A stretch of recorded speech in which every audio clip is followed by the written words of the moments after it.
Saya termasuk orang yang selalu merasa bahwa setiap orang pasti punya cerita yang bisa memberikan dorongan semangat bagi siapa saja yang mendengarnya. Apalagi kalau cerita tentang penderitaan masa kecil yang kemudian diakhiri dengan sukses di kala dewasa. Karena banyak sekali orang yang lahir dari keluarga yang tidak mampu, keluarga miskin, yang merasa kemudian dia tidak akan pernah bisa sukses. Nah, cerita kali ini akan mengubah perspektif siapapun juga, termasuk anak-anak di daerah, bahwa sukses itu adalah hak dari setiap anak, setiap orang, asal dia berusaha untuk bisa berhasil dalam hidupnya. Nah, ini adalah episode perdana tentang orang-orang yang datang dari kalangan bawah, kemudian bisa sukses dan dikenal di negeri tercinta ini. Sebelum saya mengundang tamu kita, mari kita saksikan dulu tayangan berikut ini.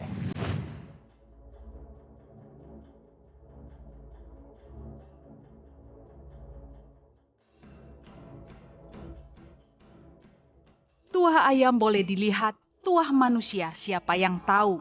Sebuah peribahasa yang menggambarkan sosok Bahlil Lahadalia. Siapa sangka, seorang yang dulunya sopir angkot, kini menjadi Menteri Investasi Republik Indonesia. Dalam negeri 48%, kemudian PMA-nya dari asing kurang lebih sekitar 52%. Bahlil terlahir dari keluarga kurang mampu, orang tuanya hanya seorang buruh cuci dan buruh bangunan. Semasa sekolah, Bahlil kerap berdagang kue demi membantu ekonomi keluarga. Keterbatasan ekonomi tak menyurutkan tekadnya meraih pendidikan yang tinggi. Ia melanjutkan ke Sekolah Tinggi Ilmu Ekonomi di Port Numbai dan menuntaskan gelar S2-nya di Universitas Cendrawasih Jayapura. Bahlil dikenal sebagai mahasiswa berprestasi dan aktif berorganisasi. Ayah dari 4 orang anak ini sempat merelakan pekerjaannya untuk membangun bisnisnya sendiri. Dari sinilah awal kesuksesan pria asal Maluku ini. Berbekal jiwa kepemimpinan dan tekad yang kuat, Bahlil pun menjadi pengusaha yang sukses. Setidaknya ada 10 perusahaan yang dimiliki dengan ribuan tenaga kerja. Kepiawaiannya membangun bisnis, ia pun didapuk menjadi Ketua Umum HIPMI periode 2015-2019. Tadi saya melihat-lihat Adinda Bahlil ini kelihatannya cocok jadi menteri.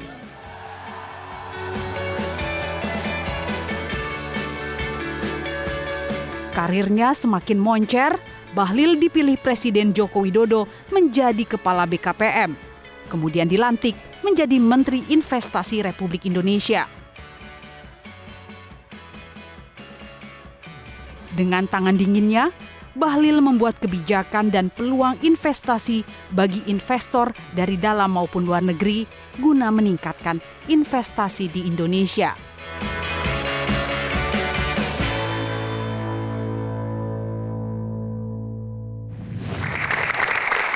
Baik, mari kita sambut dengan meriah Bahlil Lahadalia.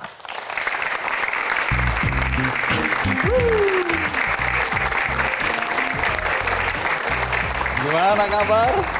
Sehat. Kakak Andi, sehat. Silakan duduk. Luar biasa ya.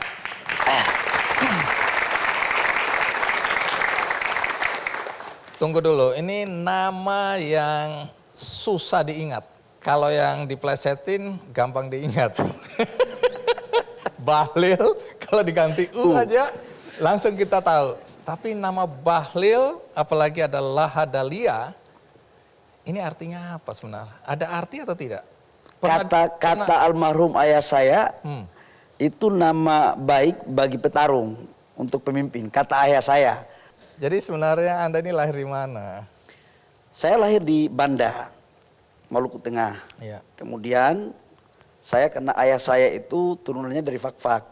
Oke, Kemudian Papua ini ya. Papua di Fak-Fak, habis saya lahir SD baru ikut orang tua ke Fak-Fak.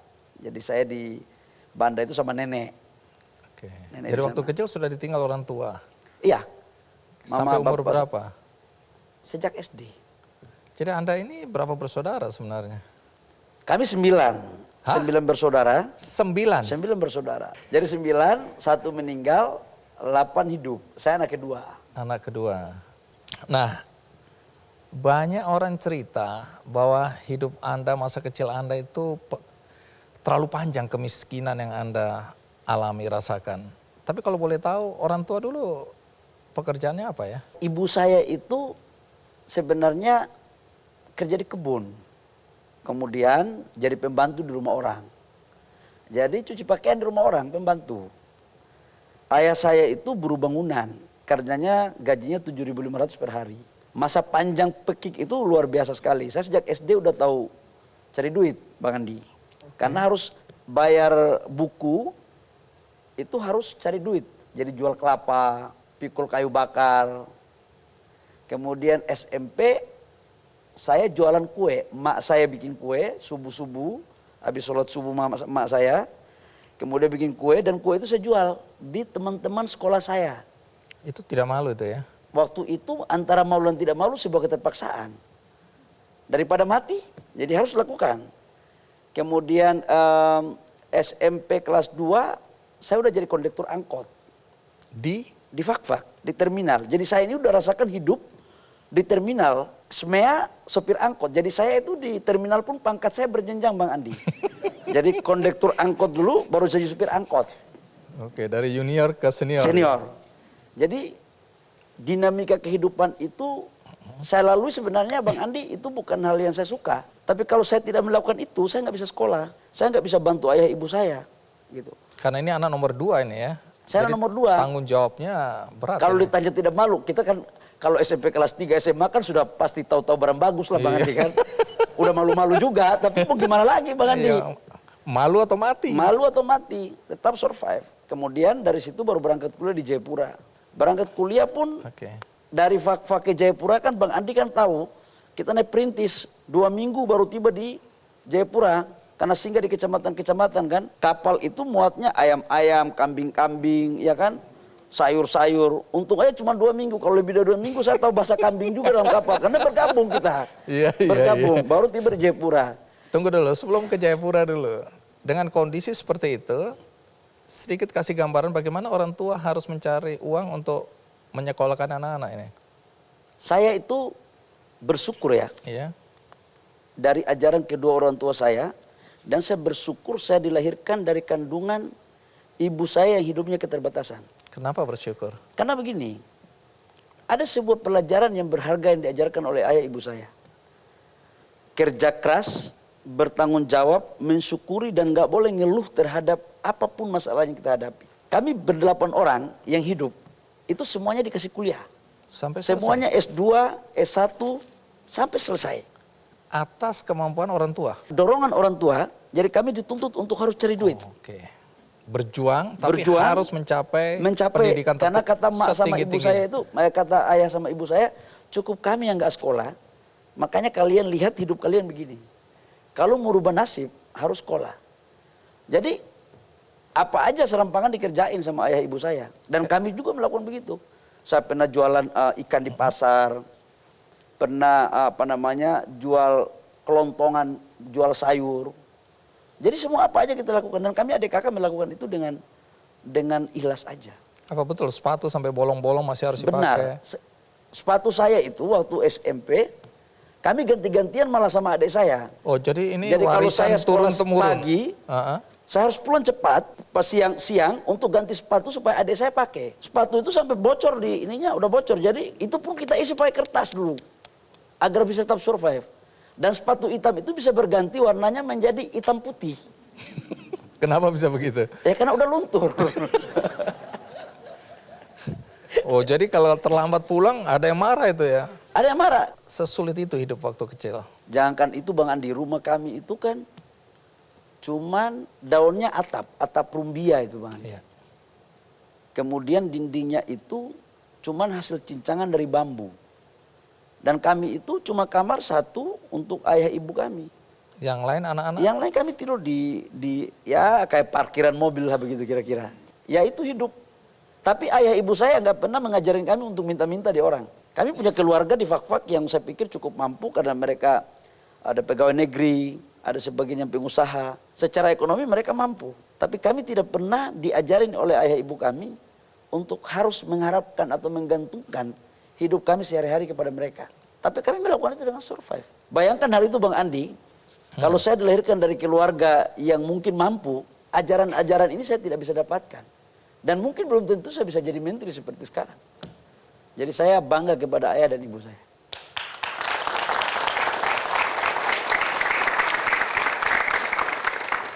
Baik, jadi itu baru separuh cerita perjalanan. Tapi saya melihat dari perspektif penderitaan. Penderitaan Anda ya. Tapi penderitaan ini kan kalau dilihat dari sekarang, itu disyukuri karena itu gemblengan ya. Jadi ini bagus juga contoh buat anak-anak yang hari ini ya, merasa bahwa hidupnya merana, susah, menderita. Jangan-jangan ini gemblengan. Karena dulu mungkin Anda bisa juga marah pada keadaan, kemiskinan. Oh ya. Tapi orang tua kan kasih nilai di situ ya. Kalau dulu itu bukan hanya marah pada kemiskinan, dulu saya anti kemapanan juga Bang Andi. Kalau lihat orang pakai mobil bagus, bawaannya dongkol aja, melempar aja mobil orang. Manusiawi. Tapi begitu kita punya, enak juga barang ini. Gitu. Ya saya pikir itu hidup ya Bang Andi ya, manusiawi dan itu proses. Iya. Tapi yang saya ingin menyampaikan bahwa ada pembelajaran di situ. Ujian Tuhan juga ada di situ. Nah tinggal seberapa besar kita memaknai perjuangan itu. Dan ayah ibu saya itu selalu mengajarin saya bahwa jangan pernah mengambil hak orang. Oke. Kita punya sedikit, kalau itu barang punya kita, itu jauh lebih berharga dan bermartabat daripada punya kita banyak tapi mengambil dengan cara yang tidak baik dari orang. Jadi intinya adalah mensyukuri. Dan yang kedua dia bilang, jangan pernah membayar upah orang sebelum keringatnya itu Kering. Karena itu waktu saya jadi pengusaha, saya berusaha untuk tidak pernah mau menelantarkan hak-hak orang.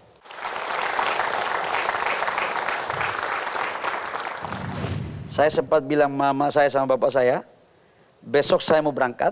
Saya tidak bilang bahwa tujuan utama saya itu mau kuliah. Saya bilang aja saya mau berangkat, saya mau cari kerja. Saya cuma bawa ijazah saya dengan baju 3 buah.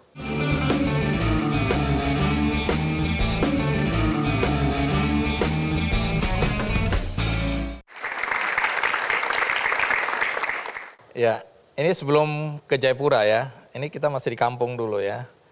Jadi berapa lama Anda dan mungkin adik-adik ya, itu harus membantu perekonomian keluarga? Berapa lama itu? Dari umur kan tadi kecil sudah harus bantu-bantu toh? Bang Andi, saya kalau ditanya berapa lama, mama saya itu saya suruh berhenti kerja ketika saya udah selesai kuliah. Tahun 2001-2002. Ketika saya selesai kuliah, saya udah kerja di perusahaan.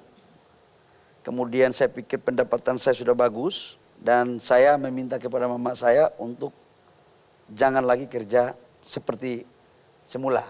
Pembantu di rumah orang apa gitu. Jadi saya mulai di situ. Sebelum itu Bang Andi, saya waktu SMP itu karena udah hidup di terminal jadi anak nakal. Oke. Masih kelihatan sekarang. Dari wajah masih kelihatan itu. Jadi saya masuk di terminal itu ketika SMP saya berkelahi sama anaknya kepala sekolah. Kemudian saya dikeluarkan di sekolah dan kemudian saya lari ke hutan. Jadi helper eksavator. Helper itu connect eksavator di usia belasan Bang Andi. Baru 14 tahun. Saya tinggal di hutan-hutan. Jadi kerjaan saya itu adalah setiap pagi masak. Kemudian helper eksavator pompa gemuk.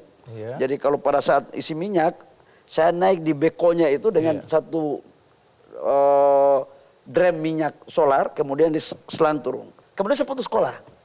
Oh, sempat putus sekolah? Putus sekolah. Jadi saya putus sekolah di SMP Bang Andi. Dan kemudian saya ikut ujian persamaan. Jadi saya ini adalah alumni paket C. Paket C. Oke, jadi ini stop sampai sini.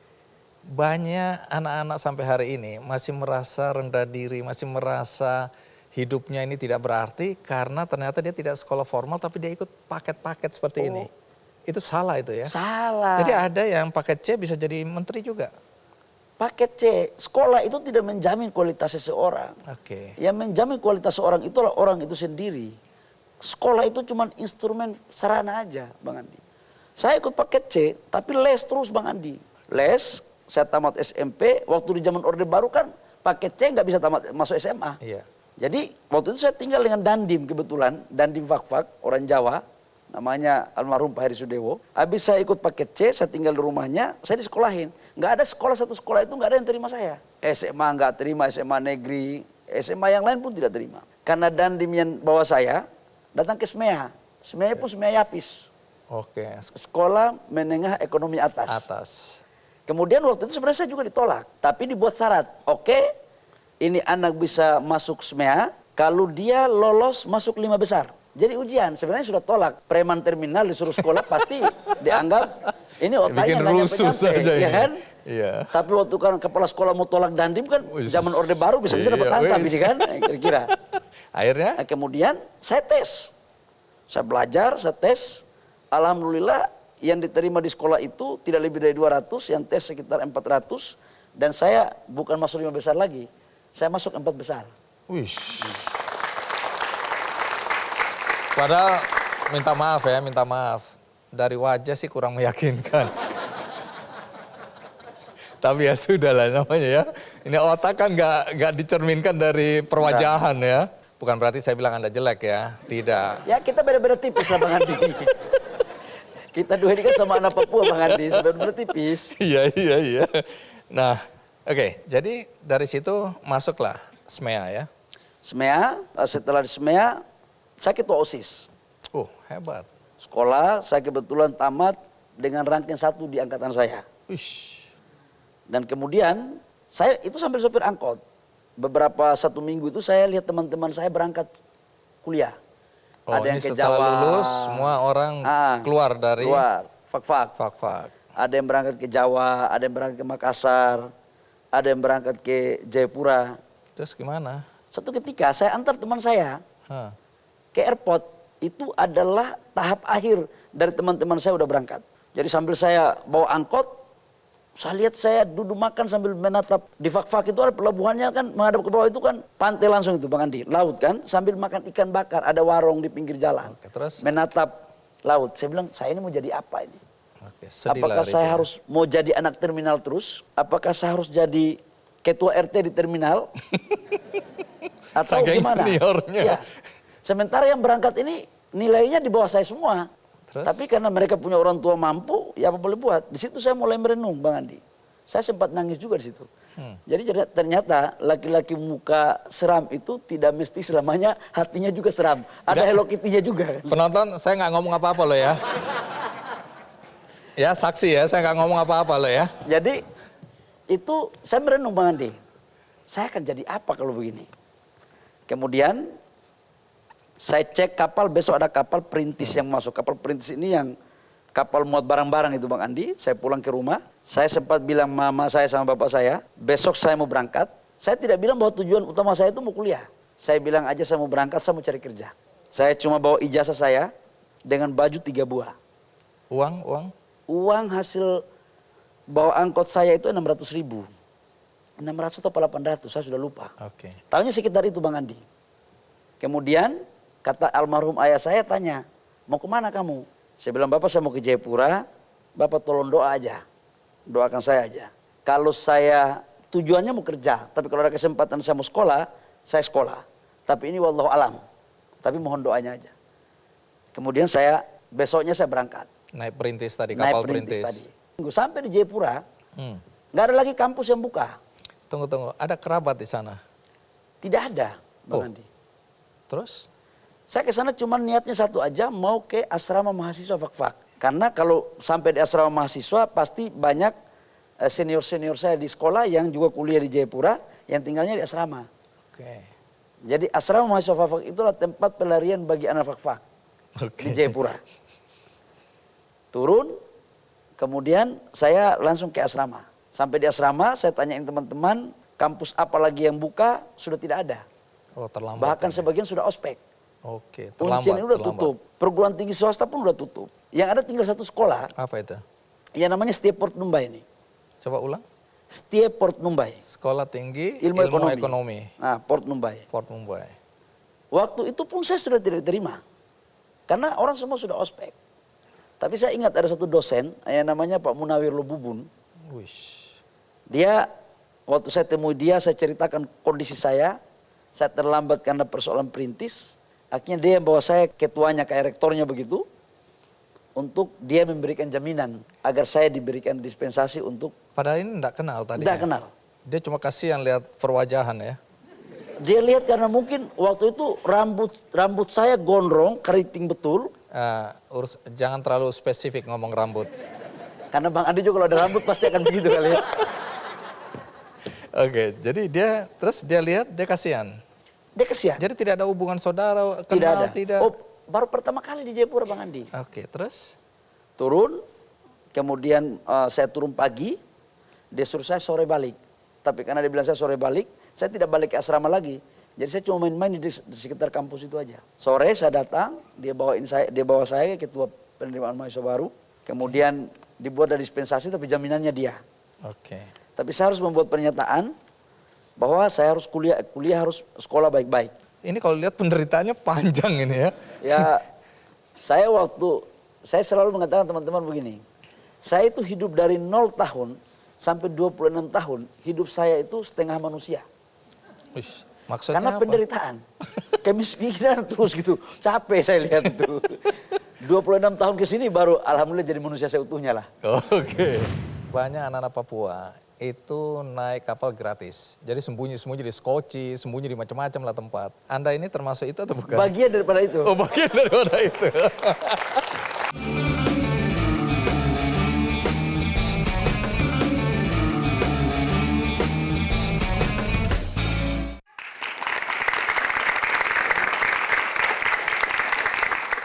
Nah, ini ada cerita di Fak-Fak ya, bahwa salah satu alasan untuk keluar dari Fak-Fak karena ada persoalan dengan polisi.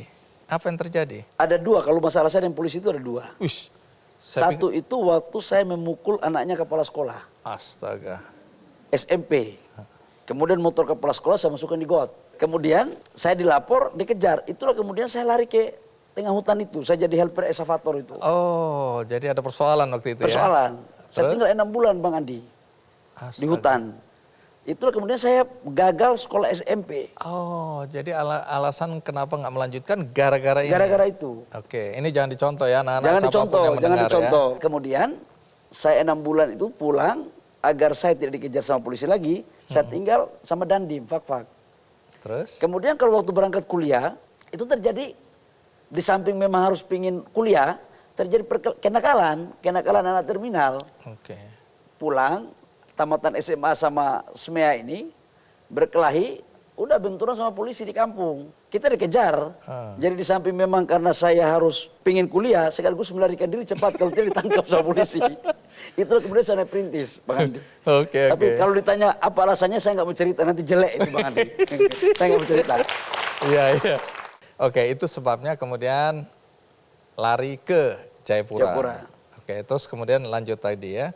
Jadi sampai di Jayapura ini sebenarnya nggak ada keluarga. Tidak ada. Terus bagaimana untuk bisa hidup? Bang Andi, saya kan cuma bawa satu SIM.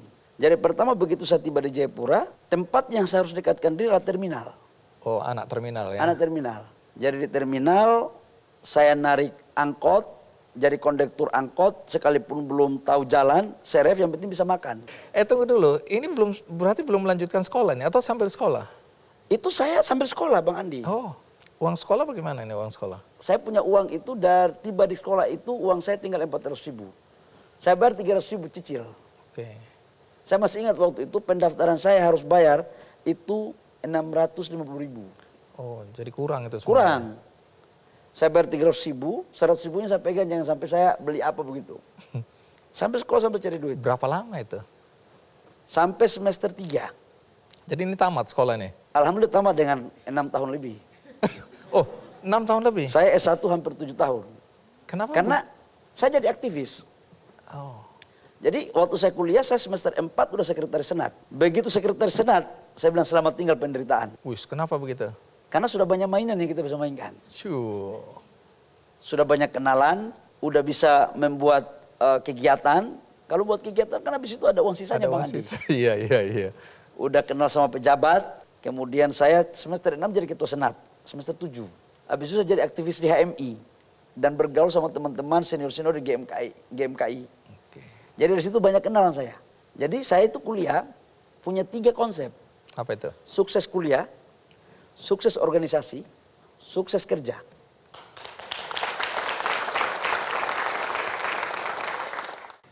Jadi saya waktu kuliah semester 8 itu sudah saya berpikir bahwa saya tidak mau jadi PNS. Hah? Saya tidak mau jadi karyawan. Tunggu. Ini minta maaf ya, saya kan satu kampung lah sama dia. Anak-anak di Jayapura umumnya punya mimpi jadi pegawai negeri. Tapi ini agak beda ini. Kenapa? Saya udah mulai berpikir waktu itu begini, saya aktivis, saya suka minta uang di senior. Oke. Bawa-bawa proposal. Karena saya ngerti gaji pegawai negeri itu berapa. Karena saya udah sering minta uang di senior, terus kalau saya jadi PNS, junior saya datang, junior senat, junior HMI, datang minta duit, gaji tidak cukup untuk kasih junior. Dan saya bilang, masa saya harus miskin lagi? Sudah lahir miskin, sekolah miskin, kuliah miskin, masa setelah kuliah saya harus miskin lagi gitu. Oke. Artinya apa? Berangkat dari sebuah komitmen pada diri saya, insya Allah saya harus mengakhiri kemiskinan. Dan cara untuk mengakhiri kemiskinan ini, saya harus jadi pengusaha. Jangan jadi pegawai negeri. Nah, terus apa yang dilakukan sebagai pengusaha? Udah. Usaha apa dulu? Jadi ini kita anggap tamat ya, tamat sekolah. Terus kerja Setelah apa? itu saya kerja dulu, kerja karyawan dulu Bang Andi. Oke. Saya tamat, bikin perusahaan, konsultan keuangan, IT, dengan teman-teman saya di Jakarta, anak HMI di Jakarta dan anak senat. Tunggu, ini sudah di Jakarta atau masih di Jayapura? Saya itu sudah bolak-balik Jakarta sejak tahun 98. Oh, oke. Karena saya sudah pelaku Karena organisasi. Jadi boleh gaya kampung, pergaulan kota. Iya. Jadi jangan sampai Bang Andi bilang bahwa penderitaan ini terus kita tidak bisa taklukkan Jakarta. Iya, gitu kan? Iya. Jadi waktu itu karena teman-teman saya banyak dari Jakarta, setelah kuliah saya bikin perusahaan dengan teman-teman yang kerjanya di Papua. Tunggu dulu, saya harus klarifikasi nih. Ke Jakarta naik apa? Kapal Rinjani. Udah modern itu. Udah 8 hari tapi nyampenya. Saya memang lebih dulu di Papua karena tahun 73 lah ya. Tapi yang saya mau cerita begini, banyak anak-anak Papua itu naik kapal gratis. Jadi sembunyi-sembunyi di Skoci, sembunyi di macam-macam lah tempat. Anda ini termasuk itu atau bukan? Bagian daripada itu. Oh, bagian daripada itu. Jadi kami kalau dari Jayapura ketangkep di Sorong misalnya ya. Itu sebelum ke Biak, di Sorong ketangkep itu turun kita. Udah. Kalau lolos ke Biak, lolos kita. Tapi bagaimana sampai di Makassar waktu itu toh? Itu Bang Andi, pada saat pemeriksaan tiket, kita dikunci di toilet oleh temannya punya tiket. Jadi kadang-kadang kita masuk toilet, itu 2 orang Bang Andi. Begitu ditanya, ada tiket, satu aja tangannya keluar, ada tiket. Padahal ada 2 di dalam. Nah, itu untuk melakukan efisiensi. Itu bukan efisiensi, itu kejahatan itu. Nah, tapi pengalaman ini sering dialami oleh teman-teman dari Papua ya. Sudah biasa lah cerita-cerita seperti ini ya. Di Skoci kita sembunyi, macam-macam pokoknya. Jadi Anda termasuk yang itu ya? Termasuk komplotan itu lah kira-kira. Oke, lanjut. Jadi ini sudah lihat Jakarta sudah lah. Udah lihat di Jakarta, pertama kita masuk Jakarta itu kita, kalau di Papua itu kan kalinya ada, jembatannya tidak ada. Kalau di Jakarta, jembatannya ada, kalinya tidak ada. Jadi tunggu dulu, saya klarifikasi. Ini anak-anak Papua, kebetulan di Jayapura kan, jadi perjalanan. Kadang-kadang mereka dari Jayapura gagah kan, berangkat kan, padahal turun di Sorong. Habis itu tunggu kapal balik lagi, baru dia naik sampai Jayapura toh. Baru bilang dari Jakarta. Wah, baru kita tanya, jadi gimana Jakarta? Ini yang namanya Semanggi itu jembatan, kita mancing di situ. Karena dia sendiri terlalu pernah lihat Semanggi kayak apa tuh. Jadi dia bilang dia mancing di jembatan Semanggi. Itulah. Ada juga yang bilang, apa? Sobat, Tom baru pulang dari Jawa Barat. Oh, di Bogor itu dia pantai bagus. dan yang belum pernah ke sana dengar, percaya tuh. Karena kita belum pernah di Jakarta kan. Sobat, bagus Bagus. Nanti kau ke sana baru kau lihat. Kau lihat bagus kali gitu. Iya, sudah, itu sudah. Oke, lanjut ya. Jadi mulai organisasi, mulai lihat Jakarta, kehidupan berubah lah ya. Artinya melihat dunia lebih luas daripada sekedar melihat kampung. dunia lebih luas, melihat kawan. Dan waktu setelah kuliah saya bikin perusahaan, Bang Andi kita bikin. Kemudian teman-teman yang punya modal, ide membangun perusahaan itu saya. Karena saya melihat ini start saya untuk menjadi pengusaha. Tapi waktu itu kan saya nggak punya modal. Saya harus meyakinkan orang lain untuk bagaimana menggolkan konsep ini. Oke. Kemudian jalan, saya yang menjalankan, saya direktur wilayahnya. Karyawan saya pertama 60 orang. Itu ada yang tamatan dari Jerman, tamatan dari STAN, ada tamatan dari ITB untuk membangun aplikasi. Yang memimpin komandannya adalah tamatan setiap Port Numbai Jayapura. Gaji saya waktu itu Bang Andi udah lumayan. Bang Andi. Berapa itu? 60 juta. Tahun berapa itu? Tahun 2001, 2002 awal. Wih, besar. Udah besar Bang Andi. Oke. Jangan anggap enteng Oh, ini. bukan kacang goreng ini. Itu omsetnya udah gede Bang Andi. Tapi saya bekerja di situ di perusahaan hanya sampai 2003. Kenapa begitu? 2003 perusahaannya udah settle, 1 tahun aja saya sudah bisa menghasilkan profit bagi perusahaan itu puluhan miliar. Profit bukan omset. Dan kemudian itu 1,5 tahun, hampir 2 tahun. Perusahaan baru, saya buat programnya, jalan. 2003 akhir saya mengundurkan diri dari perusahaan itu. Karena Karena saya pingin untuk menjadi pengusaha sendiri. mandiri. Tapi untuk etika dengan perusahaan itu saya tidak membangun perusahaan itu di bidang yang sama. sama. Oke. Jadi tidak berkompetisi. Tidak ya? berkompetisi. Tapi tunggu dulu. Soal selama di Jayapura itu tidak makan itu bagaimana cerita sebelum sukses ini? Saya sudah tidak mau cerita ini, saya sengaja lompat. Biar, tapi kembali lagi ke laptop. Ini Bang Andi ini mau nanya, mungkin ada di buku saya pernah busung lapar kali ya. Ah, itu saya mau tahu. Jadi Coba gini, cerita Bang Andi. penderitaan ini. Saya kuliah itu tinggal di asrama mahasiswa. Kami di asrama mahasiswa Fak-Fak itu satu kamar ada 6 orang. Dan kami itu rata-rata tidak ada kiriman Bang Andi. Karena tergantung kapal. Iya. Dan saya sejak kuliah, saya tidak pernah dikirimin duit sama orang tua saya. Saya itu cuma dikirimin sagu, Bang Andi, sama ikan. Oke. Jadi satu ketika kami di kamar itu sudah nggak ada bama lagi, udah tidak punya. Maka apa yang kami lakukan? Kami setiap pagi di belakang asrama itu ada pohon mangga. Jadi kami menunggu buah mangga itu jatuh. Jadi mangga itu kami makan. Oke. Pakai dicincang terus cabenya ambil, ricanya ambil di sekeliling asrama. Itu yang kita makan terus. Apa yang terjadi kemudian? Kemudian saya kena busung lapar Bang Andi. 2 orang yang kena busung lapar waktu itu. Di asrama itu. 1 meninggal, almarhum saudara saya. Saya alhamdulillah Allah masih memberikan saya umur panjang. Oh, berapa lama penderitaan seperti ini itu? Hampir 3 tahun waktu di Jayapura. Karena banyak orang juga menganggap bahwa penderitaan yang sedang dirasakan sekarang ini akan menghancurkan masa depan dia. Itu tidak betul kan? Enggak. Saya mohon maaf, kalau yang ini saya mengatakan begini. Perjuangan dan proses secara sungguh-sungguh tidak mungkin akan mendustakan hasil.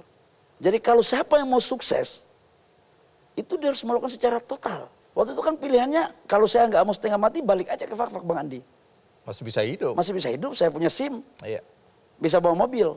Kembali lagi urusan terminal. Tapi kembali ke laptop, kembali ke terminal saya. Iya. Dan saya udah setengah jalan. Ini kayak pepatah orang kita di timur. Pantang surut. Sekali layar berkembang, pantang surut untuk kembali. Mati di medan perang jauh lebih berharga dan bermartabat daripada harus angkat bendera putih untuk kembali. Pernah ditangkap, ditahan, sampai berapa kali tadi? 11 kali itu terjadi Bang Andi. 11 kali.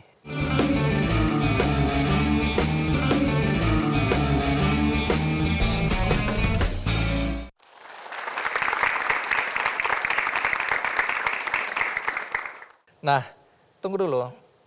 Sempat tadi bilang bahwa pernah ditangkap, ditahan, sampai berapa kali tadi? 11 kali itu terjadi Bang Andi. 11 kali.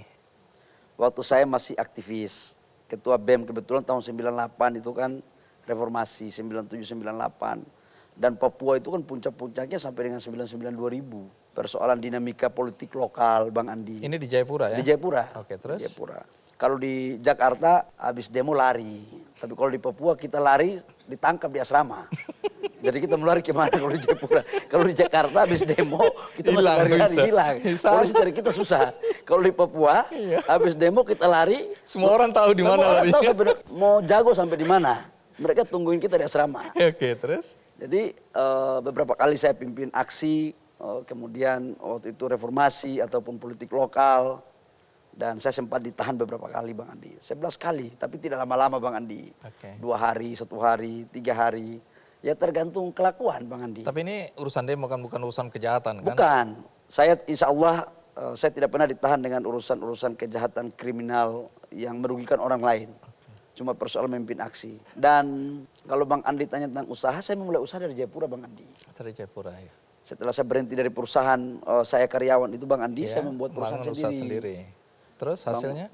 Alhamdulillah ada pasang surut lah Bang Andi. Ada waktu saya berhenti saya dikasih pesangon oleh teman-teman, dikasih dividen, itu jadikan modal awal. Saya punya karyawan dulu cuma 4 orang Bang Andi. Jadi usaha apa aja yang pernah di... Dulu itu jalani? palu gada, lu mau gua ada. Jadi dulu ada bahasa anekdot saya itu saya bilang begini, setan pun kalau bisa dijadikan duit, kita jadikan duit. Tapi bisnis saya dulu saya lakukan itu adalah kayu, trading ya. Oke. Kita trading kayu, kemudian kita mulai masuk untuk bagaimana melakukan kerjasama dengan Kopermas, dengan HPH, kemudian semacam-macam. Pernah jatuh, kemudian bangkit lagi. Karena kita ini kan bukan siapa-siapa kan Bang Andi kan. Dan menurut saya, pengusaha yang hebat itu bukan pengusaha di atas dan di atas terus. Pengusaha yang hebat itu adalah dari bawah, naik ke atas, terus jatuh, naik lagi. Jadi dunia jatuh bangun. Itulah pengusaha hebat sesungguhnya. Jadi karena itu kita jangan, saya selalu berpikir ya Bang Andi ya, uang saya tidak pernah menjadikan sebagai tujuan hidup. Jadi apa yang menjadi tujuan hidup? Tujuan hidup saya adalah bagaimana menjadi rahmatan lil alamin, berguna bagi orang lain. Uang itu hanya fasilitas saja, fasilitas untuk saya berguna bagi orang lain. Karena saya sebagai orang muslim, sebaik-baiknya orang itu harus menjadi rahmat bagi yang lain. Makanya dalam Islam itu ada hablum minallah, ada hablum minan nas, turunannya adalah rahmatan lil alamin. Dan itu esensi kehidupan yang sesungguhnya bagi orang yang percaya tentang pelajaran-pelajaran agama. Tapi ada juga yang berpikir bahwa uang segala-galanya. Tapi Bang Andi jangan juga ini, kalau kita nggak punya uang hidup pun susah Bang Andi. Setuju. Tapi kalau itu yang dijadikan tujuan hidup, maka kita tidak akan pernah bahagia. Bahagia. Tidak akan. Kita akan selalu mengukur orang. Saya kan udah pernah merasakan hidup susah Bang Andi. Hidup susah udah pernah. Hidup setengah punya duit udah pernah. Hidup punya duit seperti orang melakukan apapun insya Allah udah pernah. Dihina orang udah pernah Bang Andi. Nggak punya jabatan udah pernah. Sekarang alhamdulillah jabatan pernah di HIPMI. Pernah sekarang alhamdulillah Allah memberikan amanah lewat kepercayaan dari Bapak Presiden Jokowi. Saya jadi menteri. Jadi apa yang saya rasa? Sesungguhnya biasa-biasa aja Bang. Oke. Satu hari kelak kan bisa aja jabatan ini pergi. Ini kan kan? amanah aja. Tidak boleh membuat kita kemudian tidak bahagia, Oh, frustrasi, marah pada keadaan ya. Saya justru Bang jadi menteri ini Nah, sebagian kebahagiaan saya hilang. apa itu yang Saya hilang? tidak protokol jalan terus, ajudan jalan terus. Saya kan biasa makan hidup warung-warung. duduk di warteg, Iya. duduk ngopi sama teman-teman. Iya. Sekarang kalau kita duduk ngopi di pinggir jalan dikira ini menteri nggak ada kerja. Jadi sebenarnya nggak enak jadi menteri itu. Kalau bukan karena pengabdian, mohon Iya. maaf Bang. Karena memang cita-cita saya dari dulu nggak ada cita-cita jadi menteri. Nah dari orang tua, ini kembali sedikit ke belakang ya. Dari orang tua yang mau dibilang miskin ya miskin lah ya. Anak-anak bagaimana pendidikan? Ini kan kesannya satu orang Anda yang berjuang, tapi bagaimana dengan adik-adik? Adik saya semua pegawai negeri. Alhamdulillah semua mereka S1 semua. Pendidikan, S2. pendidikan sarjana Oh semua? sarjana, tidak ada yang tidak sarjana. Minimal S1. Oh ada yang lebih dari itu? Ada yang lebih dari itu. Padahal S2. ini minta maaf ya, orang tua kan miskin ya. Ya. Apa yang diajarkan oleh orang tua sehingga anak-anak bisa tumbuh berkembang di dalam pendidikan? Sebelum saya jawab itu saya mau tanya ke Bang Andi sedikit dulu. Hmm. Apa karena memang pendidikan itu hanya milik orang kaya kah? Kesannya begitu sampai hari Enggak ini. benar. Pendidikan itu adalah hak dari semua warga negara termasuk yang ekonominya di bawah. Yang membuat kita tidak bisa maju itu karena nggak mau bekerja keras, ada rasa malu yang menghantui, Dan menyalahkan gengsi yang keadaan. selalu ada pada kita, tidak percaya diri yang selalu ada. Ini adalah persoalan besar yang selalu menghantui bagi generasi-generasi khususnya dari saudara-saudara kita di daerah. Kita hilangkan itu, kita nggak boleh minder. Bagus Kita harus sekali. fight. Ini memberikan semangat buat anak daerah dimanapun juga, bukan dari Papua saja, tapi dari seluruh Indonesia. Jangan berpikir mindsetnya ini harus diganti ya, diubah. Jadi kalau aku lahir anaknya miskin, bahwa seumur hidup aku akan miskin. Peluangku untuk sukses itu kecil, omong kosong itu ya. Ini anak kampung. Baik, jadi Anda ini kan aktivis ya, dari zaman kuliah aktif, kemudian di organisasi, pengusaha aktif ya, dan kemudian hari ini kita lihat Anda pada posisi sebagai menteri. Ini pencapaian yang kalau lihat cerita Anda dulu kita nggak percaya. Minta maaf ya, tadi lihat foto Anda saya nggak yakin bisa jadi apa-apa ini anak ini. Tapi lihat hari Foto dari anak kecil, Foto teman dari saya, dulu dengan itu. teman saya. Iya. Itu foto saya itu di terminal itu. tuh, bagaimana Itu di pinggir pagar itu. alter anak-anak terminal ini bagaimana Iya. bisa duduk di sini sebagai menteri kan? Iya. Jadi tidak ada yang tidak mungkin sepanjang kita kerja keras tadi, kita mindset kita juga jangan berpikir kalau aku anak daerah selamanya aku akan ada di daerah. Kalau aku anak miskin selamanya akan miskin. Itu salah besar ya. Salah besar. Kita dari kampung itu jangan merasa diri, boleh kita kampung, boleh kita lahir di kampung, tapi tidak kita tidak kampungan.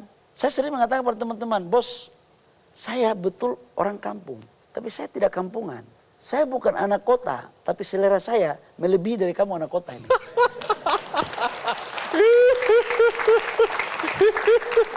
Iya. Percaya. Itu. Tapi tunggu dulu. Apakah ayah dan ibu sempat melihat Anda sukses? Kalau ayah saya meninggal sebelum melihat saya sukses. Meninggal pada saat Anda Masih jadi karyawan Bang Andi. belum 2003. sukses. Ayah saya meninggal 2003. Itu saya masih jadi karyawan. Tapi waktu itu saya sudah menyampaikan kepada ayah saya dan ibu untuk stop kerja.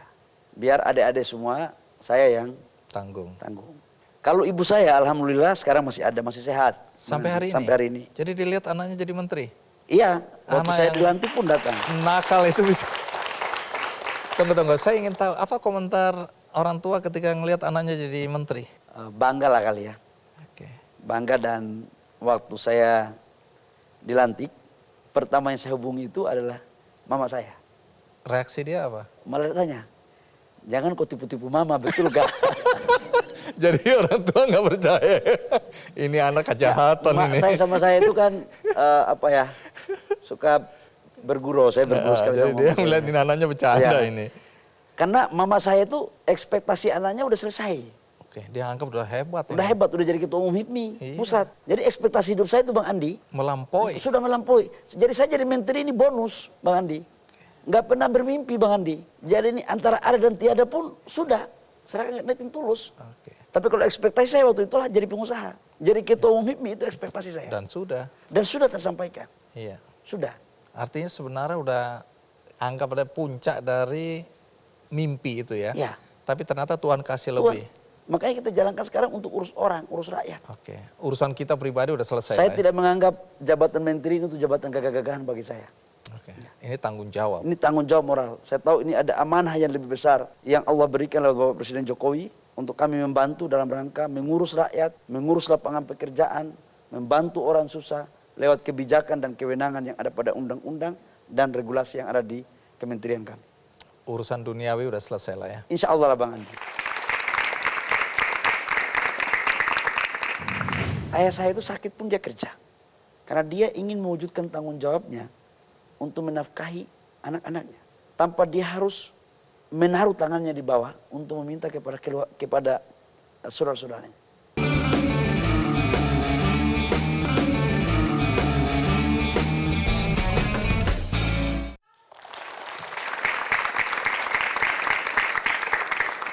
Saya adalah orang yang sangat percaya bahwa nilai-nilai yang diwariskan oleh orang tua kepada anaknya itulah yang membentuk anaknya di masa depan. Nah, kalau boleh tahu nilai-nilai apa yang Anda jadikan pegangan yang diwariskan oleh orang tua, baik ayah maupun ibu, yang sampai hari ini Anda jadikan pegangan dalam hidup Anda? Kerja keras, Kerja keras, berdoa, jaga kepercayaan. Yang berikut adalah etika ketimuran kita tentang adat, jangan lupa. Kalau ada orang tua, senior kita, harus kita hargai. sekalipun jabatan kita tinggi, sekalipun harta kita ada, melihat keluarga yang mohon maaf kalau jabatannya nggak ada atau hartanya ekonominya di bawah, bukan berarti kita menganggap mereka Rendah. rendah. Dan ajaran itu yang saya selalu pegang. Yang berikut adalah kalau kita kerja sama orang, loyalitas dan integritas itu harus dijaga.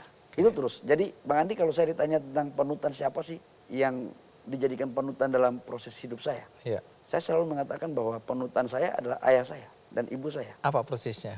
Ayah saya itu sakit pun dia kerja. Karena dia ingin mewujudkan tanggung jawabnya untuk menafkahi anak-anaknya. Tanpa dia harus menaruh tangannya di bawah untuk meminta kepada saudara-saudaranya. Yang saya dapat pelajaran dalam ruang kecil adalah urusan makan kami, pakaian kami, sekalipun dengan segala keterbatasan. Ayah saya selalu berjuang untuk bagaimana bisa memenuhi sekalipun dalam batas yang sangat minim. Artinya apa pelajaran yang saya anggap? Dan hari ini saya selalu pegang bahwa urusan kita harus betul-betul kita tanggung jawab. Tidak hanya dalam persoalan keluarga, tapi dalam persoalan pekerjaan pun harus betul-betul kita bertanggung jawab. Dalam ini, dalam. Oke. Itu pelajaran teorinya.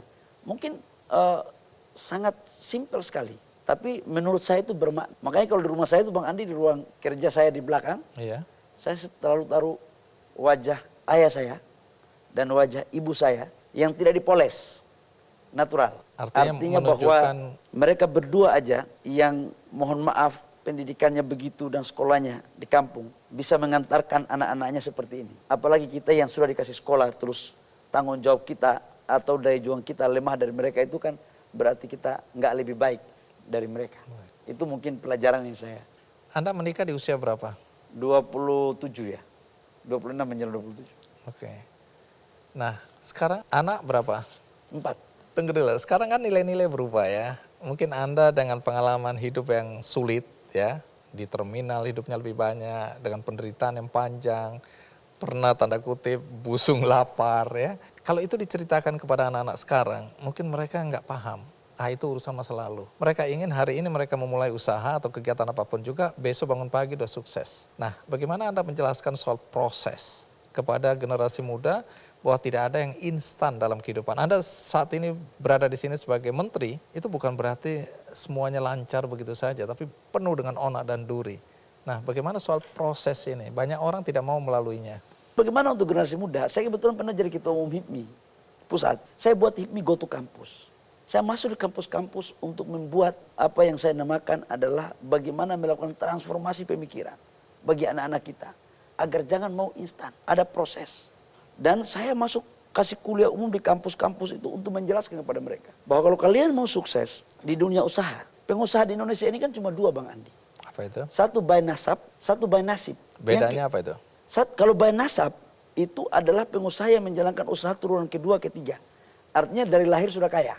Kalau by nasib, ya seperti saya, kalau nasib nggak bagus ya jadi monyet. Kan kira-kira begitu. Tapi untuk generasi ke depan, harusnya pengusahanya namanya by design. Nah, by design ini adalah gabungan antara by nasab dan by nasib. Yang nanti akan mereka akan menjadi pemimpin dan pemain ekonomi bangsa ini, Bang Andi. Nah, saya ke daerah-daerah juga begitu. Saya mengatakan untuk mereka, bahwa untuk menjadi pengusaha itu, dia harus punya duit dulu. Tidak mesti anak orang kaya. Tidak mesti anak pejabat. Menjadi pengusaha itu adalah hak bagi semua teman-teman muda yang mau. Karena kuncinya itu mau bekerja keras, mau tahan banting. Kuncinya itu. Jadi bukan pengusaha sukses itu dikasih uang, dikasih fasilitas, ujung-ujung mau jadi sukses. Aku nggak yakin Bang Andi. Oke. Mau berapapun anak kita kasih fasilitas, kalau memang dia nggak bisa menjalankan usaha, tunggu waktu aja, gulung tikar.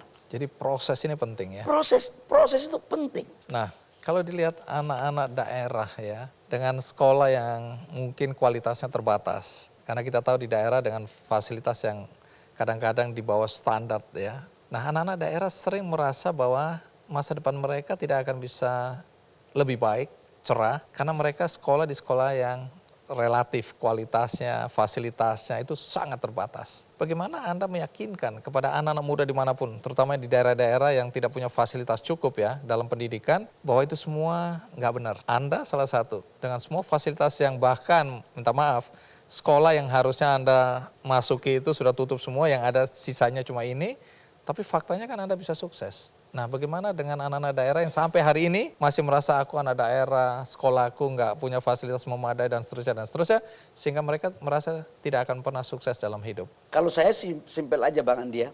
Saya mengambil contoh aja. Mohon maaf, kayak Bang Andi lah. Bang Andi sekolahnya di STM di Jayapura juga kan fasilitasnya jelek banget Bang Andi. Bang Andi mengalahkan orang-orang yang sekolah di bidang TV yang mungkin tamatan luar negeri. Mungkin cum laude, tapi yang terkenal kan Bang Andi Noya yang dari Papua. Pesan moralnya apa ini? Pesan moralnya saya mau sampaikan adalah teman-teman muda ini yang ada di daerah-daerah tidak boleh menganggap bahwa seolah-olah fasilitas itu adalah segala-galanya untuk kita berkompetisi dan bisa maju. Tetapi bagaimana mereka punya kepercayaan diri yang tangguh, Bang Andi. Itu bagi saya. Merdeka. Kalau Bang Andi tanya saya, jabatan saya dengan harta saya dibandingkan dengan bangga kepada orang tua saya sekalipun miskin, saya memilih saya bangga punya orang tua seperti itu.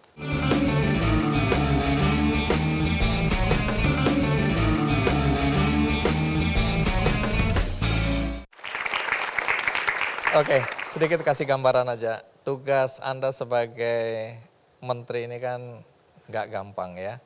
Bagaimana mencari investasi, terutama spesifik kita lihat bahwa ada satu pekerjaan besar, yaitu bagaimana kita membangun ibu kota baru.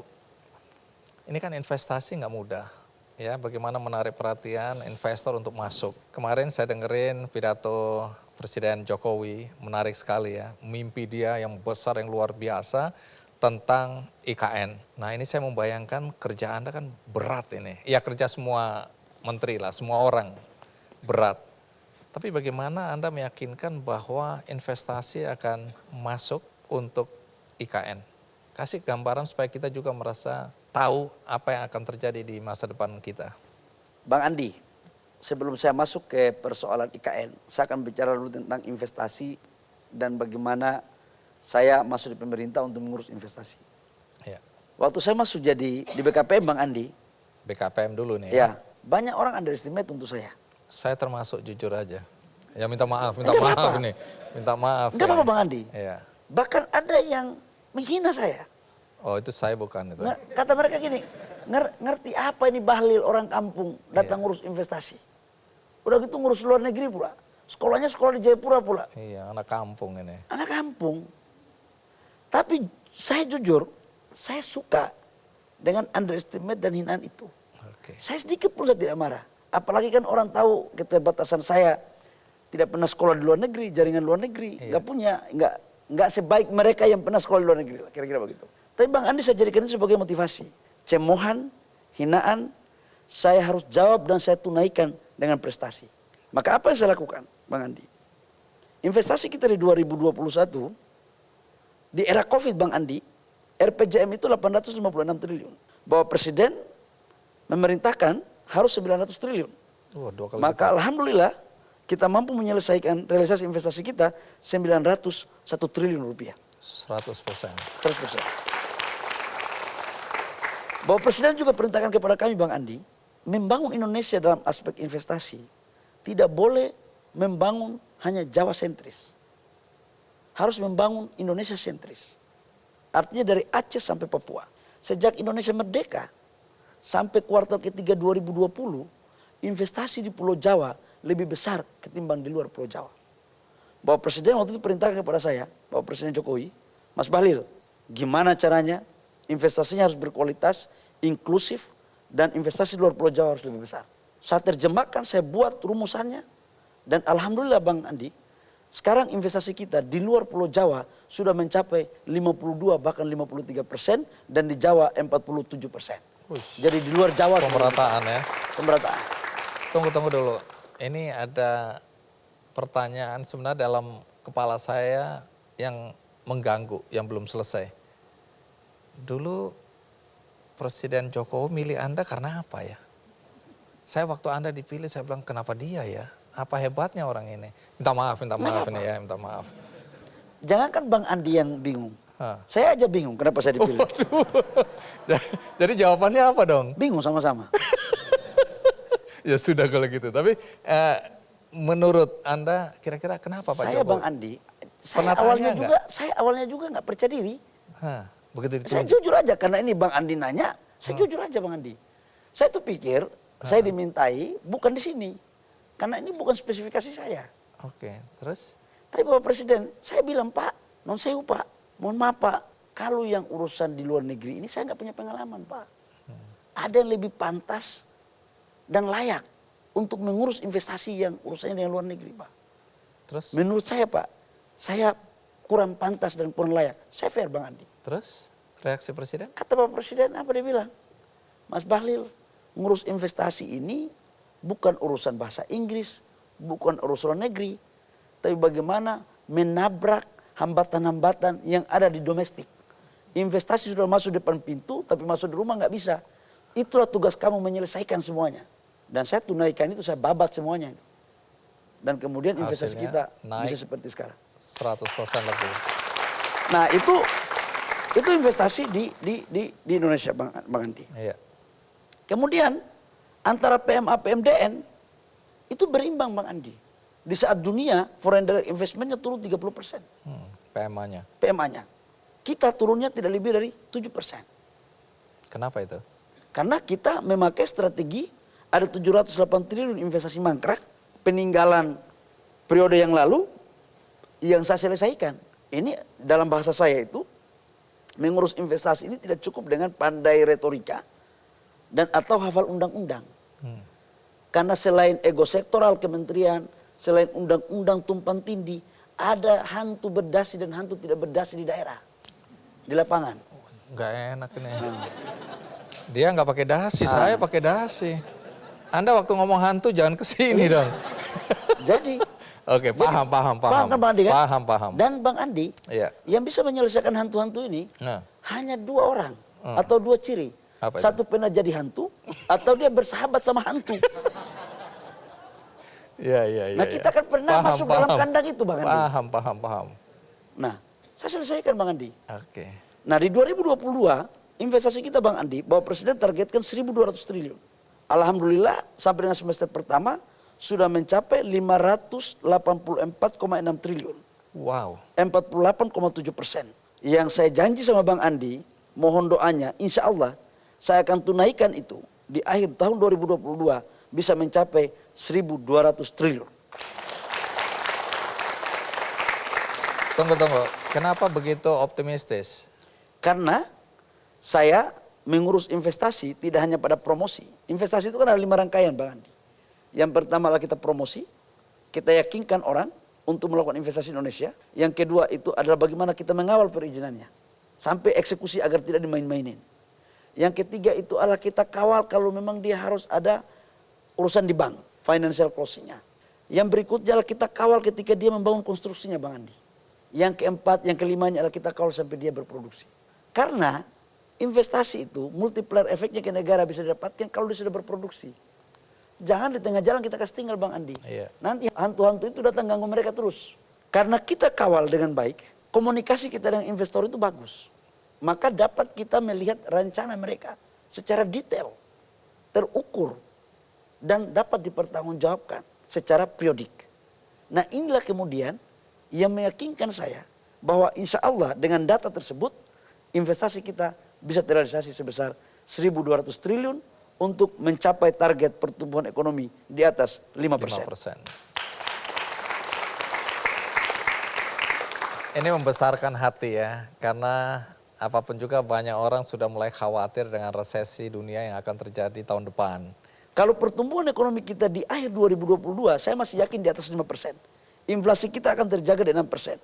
Tetapi di 2023 Bang Andi, hati-hati. Kalau kemudian kita tidak mampu menjaga stabilitas politik dan kondisi nasional, bukan tidak mungkin kita ini akan mengikuti negara-negara lain yang sekarang sudah masuk pasien IMF. Ada 16 negara yang sudah masuk pasien IMF. Iya.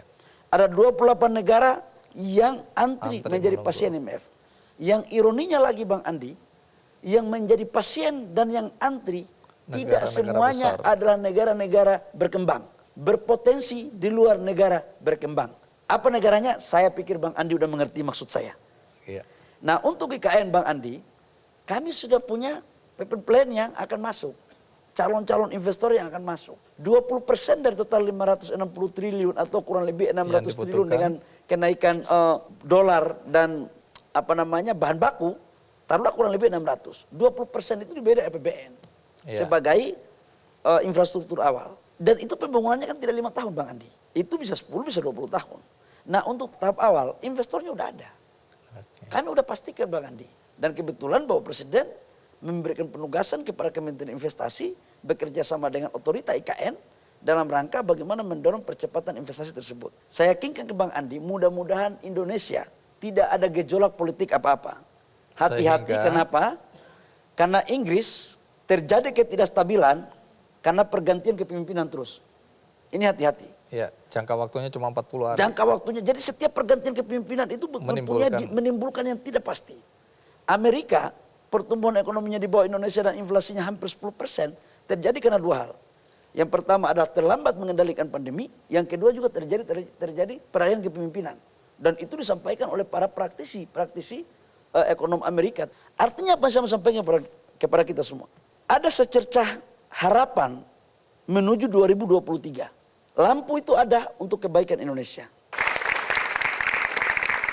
Tapi apapun juga apa yang Anda sampaikan memberikan perspektif ya bagi siapapun yang menonton acara ini. Satu, kita bicara tentang perjalanan hidup Anda sehingga semua orang bisa belajar.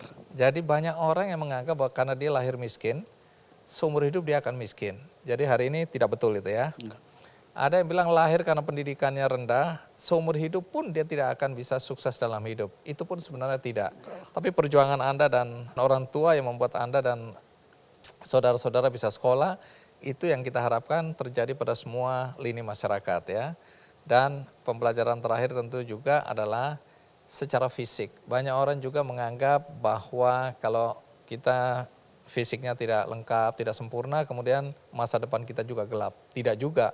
Karena di acara KKND ini sering kita tampilkan orang-orang dengan ketidaksempurnaan fisik yang bukan saja bisa bangkit untuk dirinya, tapi dia bahkan lebih jauh menolong orang-orang lain. Jadi banyak sekali mindset yang salah. Jadi hari ini kita belajar banyak juga, anak daerah jangan takut untuk bermimpi besar, tapi bukan cuma bermimpi, tapi harus mengejar mimpinya dengan kerja keras, usaha, upaya. Dan hari ini adalah kita cerita tentang bakti seorang anak, ya, bagaimana Anda juga berbakti pada orang tua. Jadi jangan sampai kita lihat anak-anak yang sukses kemudian malu punya orang tua miskin. Itu sering terjadi juga, dia tidak mau mengakui orang tuanya. Saya bangga. Kalau Bang Andi tanya saya, jabatan saya dengan harta saya dibandingkan dengan bangga kepada orang tua saya sekalipun miskin, saya memilih saya bangga punya orang tua seperti itu. Demi Allah. Iya. Ini yang saya ingin juga penonton terinspirasi oleh apa yang Anda sebutkan. Banyak orang yang malu mengakui bahwa dia dulu orang tuanya mungkin supir angkot, malu orang tuanya tukang beca. Tapi dengan apa yang Anda ceritakan dan banyak juga yang saya tampilkan di sini, mudah-mudahan mindset orang berubah. Malah dia bangga, dulu aku anak miskin tapi aku bisa sukses. Ya. Tidak ada cerita anak miskin akan miskin seumur hidup. Oke. Terima kasih untuk inspirasinya, untuk tamu di acara KKND Special Guest. Dan kita harapkan inspirasi ini bisa juga menginspirasi siapapun yang menonton, baik yang di studio maupun yang di rumah. Sekali lagi terima kasih untuk waktunya. Dan ini sebenarnya cerita Anda yang lebih lengkap, yang tidak bisa kita ceritakan di sini karena waktunya yang terbatas, itu ada di buku Bahlil Lahadalia, Anak Papua Membuka Jalan untuk Negeri. Jadi kita akan bagikan kepada yang nonton dan ibu bapak boleh mengakses di KKND Show di Twitter, ikuti kuisnya, juga ada di Instagram KKND Show juga, dan juga ada di Facebook. Jadi bagi yang ingin mendapatkan ini, undiannya ada di 3 platform tadi ya. Dan tentu saja bagi Anda yang tadi nonton di tengah-tengah tidak dari awal, jangan khawatir karena ini ditayang ulang di metrotvnews.com. Dan juga ada cuplikannya di YouTube KKND Show. Dan bagi Anda yang ingin berbuat baik, di sini ada saudara kita yang mungkin membutuhkan uluran tangan kita, ya. Dia ini adalah pendiri dari Sekolah Mimpi, ya. Namanya Devi Rizal Jabumir. anak muda asal Kepulauan Aru, Maluku yang saat ini perlu bantuan kita semua, termasuk Anda, karena sekolah yang dia dirikan membutuhkan ruang kelas agar murid-murid di pulau terluar Indonesia bisa mengenyam pendidikan yang layak. Jadi di sekolah ini siswa-siswi yang belajar membayar biaya pendidikan dengan sampah. Sampah-sampah ini dikumpulkan, kemudian dibuat kerajinan. Dengan cara ini pemuda yang akrab dipanggil Dave tadi ya menggerakkan siswa-siswanya ingin agar siswanya dan masyarakat sekitar juga semakin sadar akan pentingnya menjaga lingkungan. Jadi semoga Anda terketuk hatinya untuk mendukung Dave dengan sekolah mimpi yang dibangunnya. Caranya mudah, Anda tinggal klik benihbaik.com/campaign/sekolah mimpi butuh ruang kelas. Semoga hati Anda tergerak untuk membantu mereka. Sampai jumpa.